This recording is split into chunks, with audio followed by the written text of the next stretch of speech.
What is going on, nerds? Welcome back to JD's Nerdverse. We are doing a prediction video today for Gastly, Haunter, and Gengar, the only ghost-type Pokemon in Generation 1. Exciting playthrough. Let's look at the stats for Gastly. Gastly, 100 special, 80 speed, 30 for HP and defense, and 35 for attack. So, not bad stats, two of them, but the other three are leave much to be desired.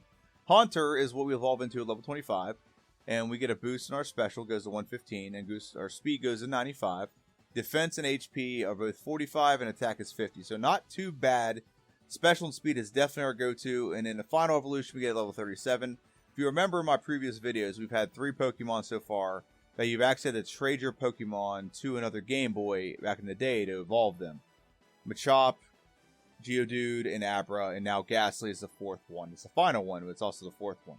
So, Gengar will evolve at level 37. We don't have to trade it. There's a little code I can put in. Gets it done. Very good. Stats for this Pokemon. 110 speed. Very good speed. One of the best specials in the game, 130. That does attack and defense in Gen 1. 60 defense, 60 HP, 65 attack. So, not bad across the board stats. Well, let's look at this elaborate, awesome, amazing move pool. I'm just kidding. The move pool is not very elaborate. The level up move pool is you get, we start off with Lick, we start off with Confuse Ray, and we start off with Nightshade. Lick is 20 base power, it's 30 with Stab, 100% accurate. It's a very poor move. It can't hurt normal types, and a lot of normal types early, so it's kind of irrelevant. It can work against like bugs, but it's really a worthless move. It can paralyze as well, so that's a possibility. Confuse Ray, 100% accurate, just confuses the opposition, and the good benefit there is they can hurt themselves. Nightshade is a move that does 1 damage per level you have. So if you have, level 20, it's going to do 20 damage. It is 100% accurate. It does not skip over damage dealing things like it doesn't skip over accuracy checks like bite or anything. And then we get 2 other moves later in the game, Hypnosis and Dream Eater. They both are kind of one needs the other. If you have Hypnosis, kind of makes Dream Eater, or if you don't have Hypnosis, Dream Eater is pointless. But Hypnosis is pretty good. What it does is if you use Hypnosis, put a Pokemon to sleep, and then use Dream Eater will actually, not only will it do, decent damage, but it'll also replenish your health. So let's move on to the TM moveset. Both of them are Psychic, by the way. They're not Ghost type. You'd think this move would be Ghost type, because it looks like it's like a menacing Pokemon like Gastly and Haunter and stuff. This would be its thing, but it's not. Moving on to the TM moveset. So TM moveset doesn't give us a lot extra. But here's the list. I'll read it off, and then I'll tell you the ones that are going to be useful. Toxic Rage, Mega Drain, Thunderbolt, Thunder, Psychic, Mimic, Double Team, Bide, Self-Destruct, Dream Eater, Rest, Psywave, Explosion, and Substitute. So, automatically 3 of these we can't use. We can't use Double Team, we can't use Self-Destruct, and we can't use Explosion. Okay? Toxic will not come in handy for this Pokemon. Rage is also kind of pointless. Mega Drain would be okay if we were Grass type, because we get some Stab and it'd be a little bit more effective and it replenishes health. But we're not Grass type, so it's kind of pointless. Thunderbolt is a great move. It's 95 base power, 100% accurate, and we have we have a high special, so it'll do pretty good for us. And then we also get Psychic. It's a 90 base power move, 100% accurate, and it's a very powerful move. It's the most powerful Psychic move in the game. We can get Mimic. I don't know if we're going to use it or not, but we can get Mimic. Bide will definitely come in handy.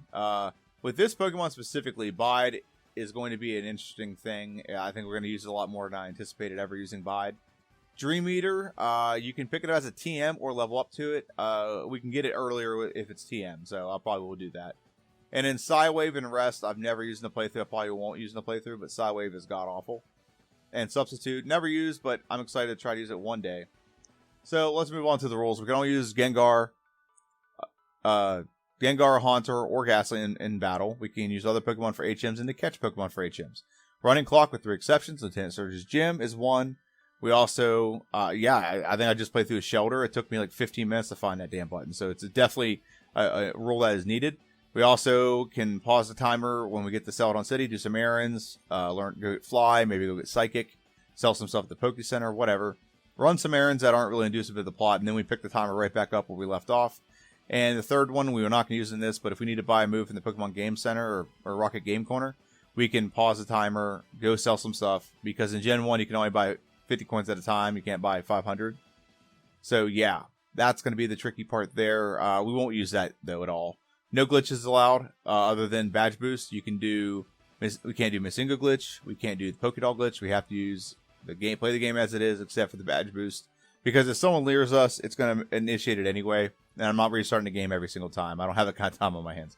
No items in battle other than ethers. I've been pretty loose with ethers. And while you're here, go and hit the subscribe button. Hit the notification bell. You get videos like this all the time. And you get push notifications when you do that. And what it does is it lets me know that you're watching, lets you know you're following.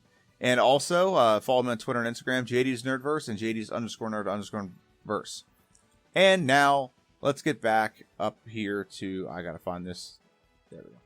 Let's get back up here and do a prediction. So I think this Pokemon, because of its typing, it really has a huge advantage that other Pokemon don't have. This Pokemon pretty much can't get hit by much the first third of the game. This is a ghost type Pokemon. So what that means is anything that is normal attacking, like for example, tackle, our rival's move, or scratch, or anything like that, won't touch us. We're completely immune to it. So the only thing that can really hurt us in the early game is Poison Sting by Weedle, which does like 1 damage because we're resistant to it, but we're still not immune to it. It's still it's a poison doing move, but we are ghost poison, so it doesn't hurt us. And then actually Bide skips over this immunity that they had the normal, even though Bide is a normal type move, and still does the attack. So those are the two before the first gym, the only Pokemon that can actually do damage to us. Now standard attack will still work, stuff like that, but we just can't physically get hit by normal moves. So the early part of the game will be easy. We'll blitz through it. But the problem is the moveset I just showed you, you don't have a lot of moves like to mitigate from that point to like the mid game. You don't have a lot. Until you get Thunderbolt from Lieutenant Surge, you really have to play the game with Abide, Lick, Confuse Ray, and Nightshade. So you got some pretty big battles. You got a lot of battles in there, first off, but you got a couple big battles in there. And you're going to run out of power points quick, you heal more often. So that's how that's going to go. But however, I think this run will get done between an hour and 10 minutes. It might, my like super enthusiastic thought on this game was we might actually beat Charizard's time for our best time so far, an hour and 3 minutes. I honestly doubt it's going to happen. We'll see. It'd have to do a lot. Charizard's run, like everything went just perfect, and I doubt it's going to happen with this one. There's way too many. There's too many variants in stats. Like you got 130 in special, then you got 50 in 60 in HP. It's a huge variance in your stats.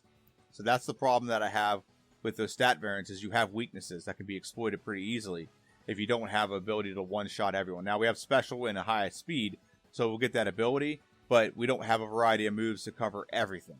So that's where I think we're going to have some struggles, but I think we can get it done between an hour and 10 minutes. That's my hopeful thinking there. And let me know what you think in the comment section down below. Do you think we're going to have a quick run? Do you think it's going to be a little bit longer because of the stuff in the beginning and the middle? Let me know what you think in the comment section down below.